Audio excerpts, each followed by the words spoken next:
Oh ben, petit Jésus de Claude. Qu'est-ce que je vois-tu pas? C'est M. Loca. Il est en train de regarder les canards. Ben là, j'ai des questions à y poser, mais là, je m'en allais au presbytère à propos de l'ouvrage que je suis en train de faire pour le curé. Ben, de toute façon, on va prendre quelques minutes, puis on va jaser, puis on va placoter. Ah ben, M. Loca. Ah ben, si c'est pas le raconter. Hey, chaque village a ses gens remarquables comme toi. Tu es très remarquable comme raconter tout ça. Parce qu'un temps, les gens, ça aimait jaser. Ça allait chez le forgeron, ça allait ici, ça allait là.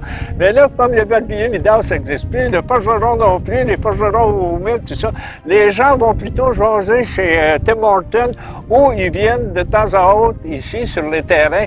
Regarde-moi ça, c'est magnifique. Mais là, aujourd'hui, c'est-tu beau avec les beaux canards? Oui.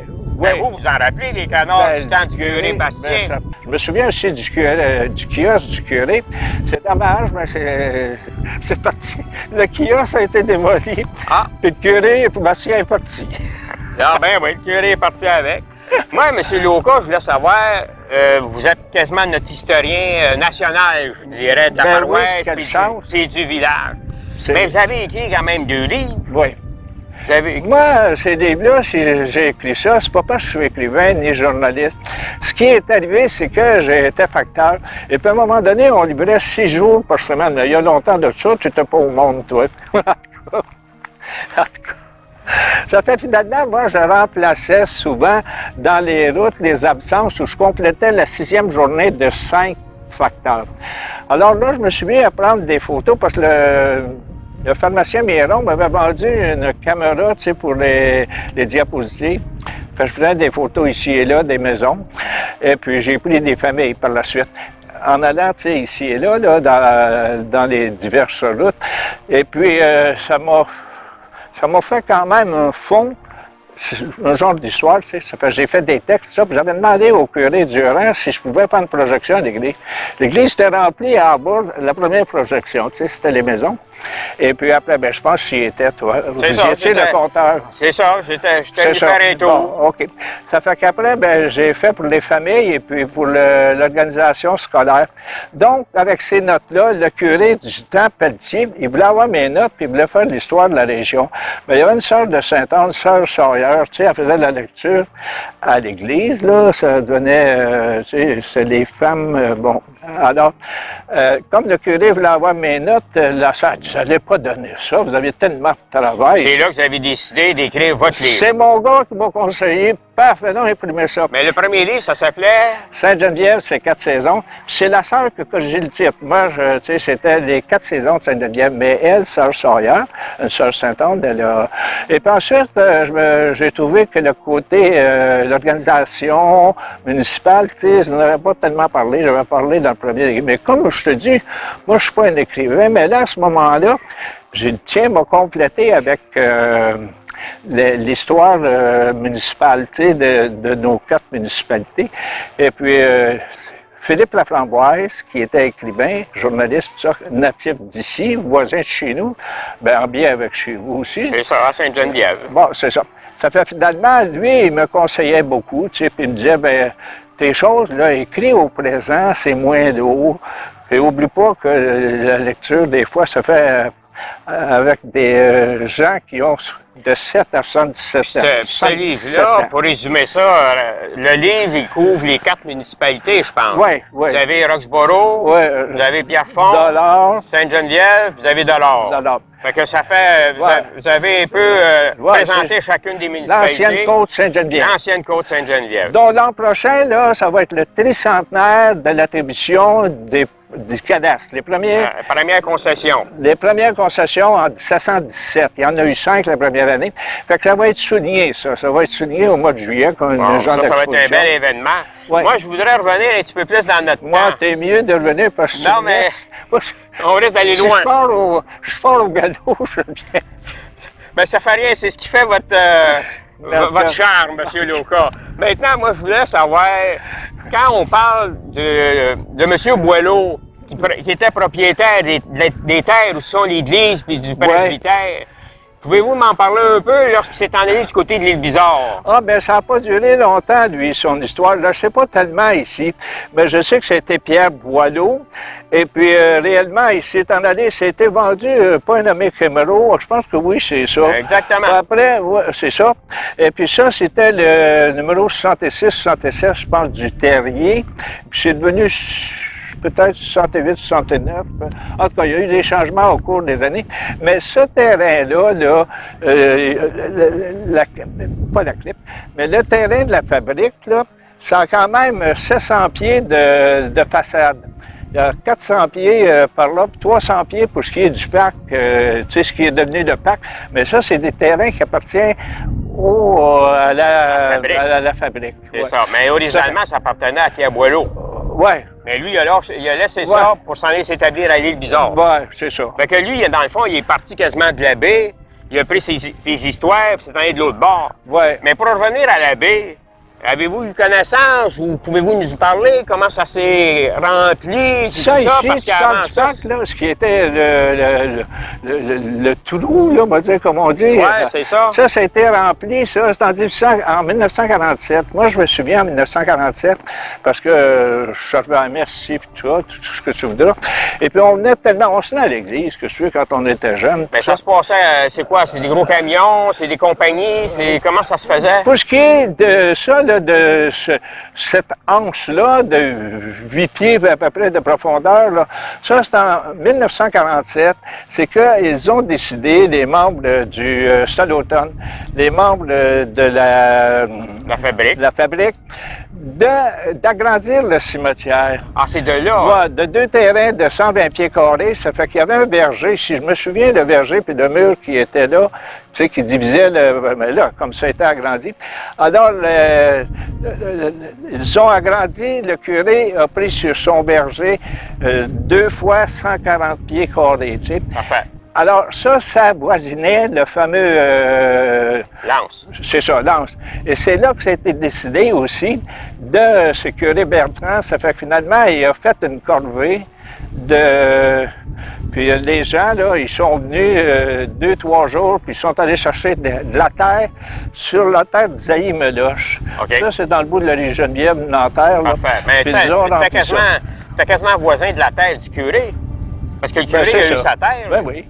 Et puis, ben c'est ça. Ça fait que là, la terre, ça a été fait bénévolement, mais il y a eu quand même Trudeau, l'ingénieur, qui... et puis M. O'Connell, lui, il a eu 17 120 verges de terre. Mais là, M. O'Connell... Dans les notes, c'était le contracteur. C'était un contracteur. Oui, mais lui, il a donné beaucoup financièrement pour l'organisation de cette... puis, tu sais... Maintenant, moi, je vais vous amener quand il y avait des jeux de hockey. Ah, monsieur... Ça, j'aimerais ça que vous m'en parliez. Les jeux de hockey, Fernand Richer a écrit beaucoup sur ça. Fernand Richer a écrit beaucoup de notes, et puis c'est bien intéressant parce que lui, il livrait la glace, et puis après ça, il a été marchand d'huile, puis tout ça. Et puis, il parle de presque tout le monde. Si tu regardes son travail, il souhaitait que ce soit tir de visite, tout ça. Moi, je l'ai fait. Ce qu'il a fait, Fernand Richer, c'est formidable. Ça fait que ça va. Mais ça fait que c'est Gaston Meloche, entre autres, qui avait formé un club, tu sais. Okay. Et puis, ça jouait la plupart du temps avec un club de l'île Bizarre. Il y avait un club local ici. Ben oui. Il y avait Gaëtan Lavigne, je suis plutôt Jean-Marie Thivierge. Il y avait Gaston Richer. Gaston Richer était le gardien de but. Ouais. Ben, vous avez souvenance, mon ami? Ah, ben moi, je vais vous dire, j'ai lu des livres. Ça fait qu'il y a ça.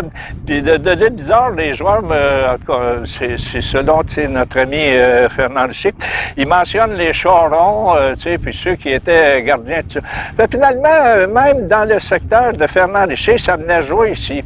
Et puis le groupe de Fernand Richer, il les appelait le club les Botterlots. Ah, les Bortolo. Ben oui, Botterlots. C'est ça. Ça fait, Fernand, en tout cas, son travail est bien intéressant. Puis quand ça sera déposé, moi, si on s'en parle. C'est ça. On s'en parle. Alors, pour ce qui est de ça a été rempli. Mais qu'est-ce que ça valait physiquement? Oh, mon Dieu!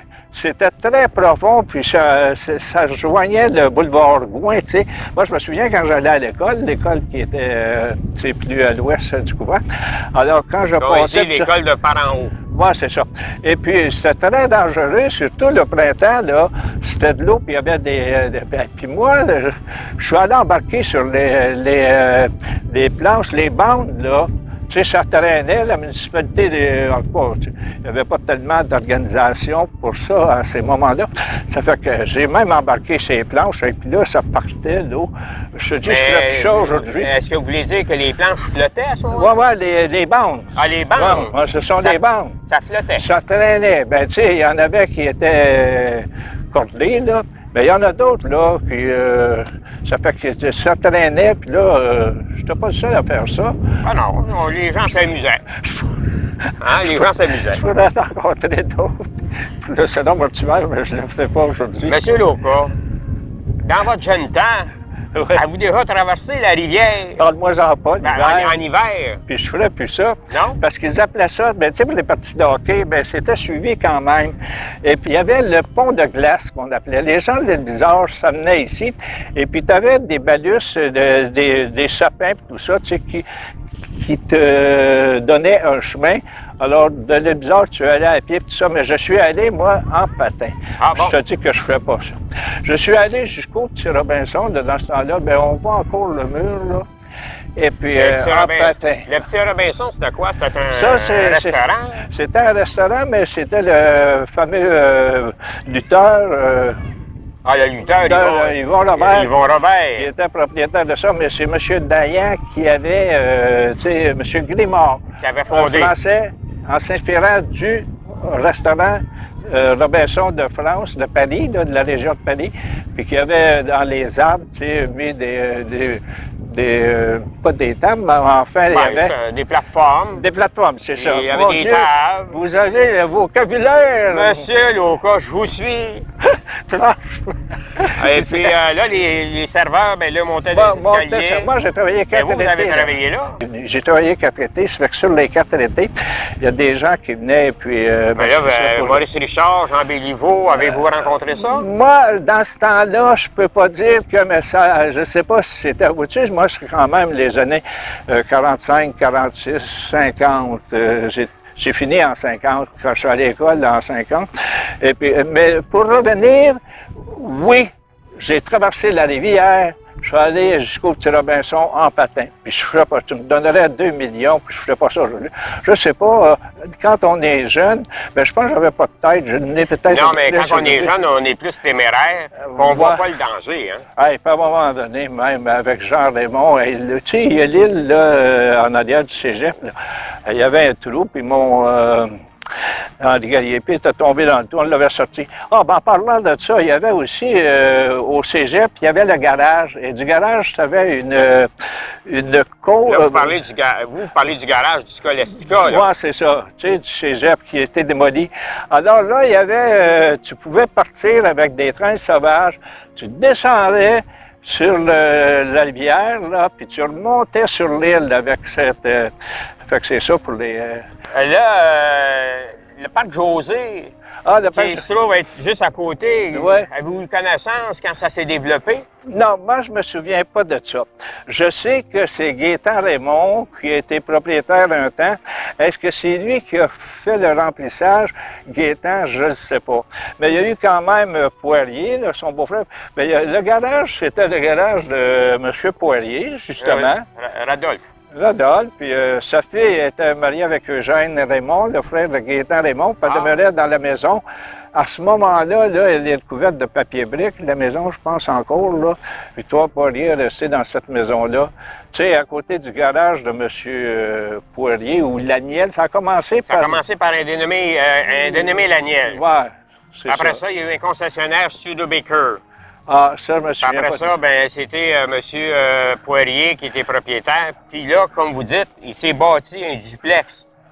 entre le garage et ce qu'on pourrait appeler la patinoire. Oui, à côté de la caserne, parce qu'en 1923, sur les terrains, il y avait la caserne, même si c'était pas rempli, il y avait la caserne, là, il y avait une petite pompe, tout ça. C'était M.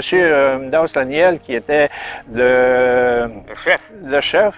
Ben, je sais qu'il y a eu Jean-Marie Thivierge à un moment donné, Jean-Pierre Bertrand aussi. C'est vrai. Dans ma mémoire, là. Ça a été pour l'organisation. Mais ça a été démoli en 1960, ce petit entrepôt-là, ce petit garage-là. Mais quand même, c'était propre. Dans le village, ça ne défaisait pas. C'était bien... on a un beau village, réellement, là, monsieur... Le compteur. monsieur... Moi, M.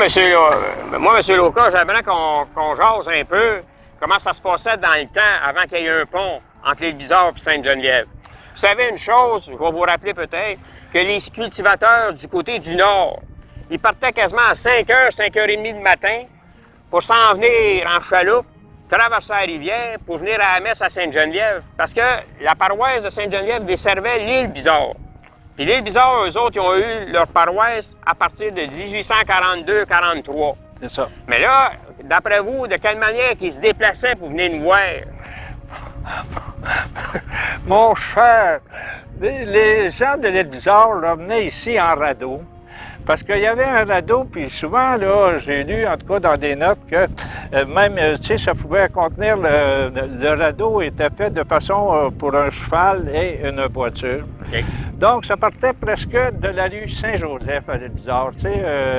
En face de l'église, là. Puis ça s'amenait ici, la rue de Lens. Ben, c'est ça. C'est ça. La rue de Lens, c'était le port, c'était le port. C'était ça. Non, après ça, là, vous avez il va arriver la construction du pont.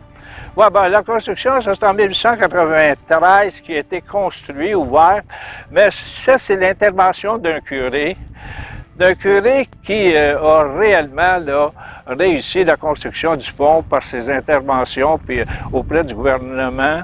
Mais ça. Vous, le pont, vous l'avez bien connu. Vous avez passé, quand je travaillais de nuit au petit Robinson, là, quand je revenais là, à 2 h de nuit, là, t'entendais, il y a une partie que c'était des bio, là, 8 pouces, je ne sais plus trop quoi. Là. Il y a une partie, c'était en ciment.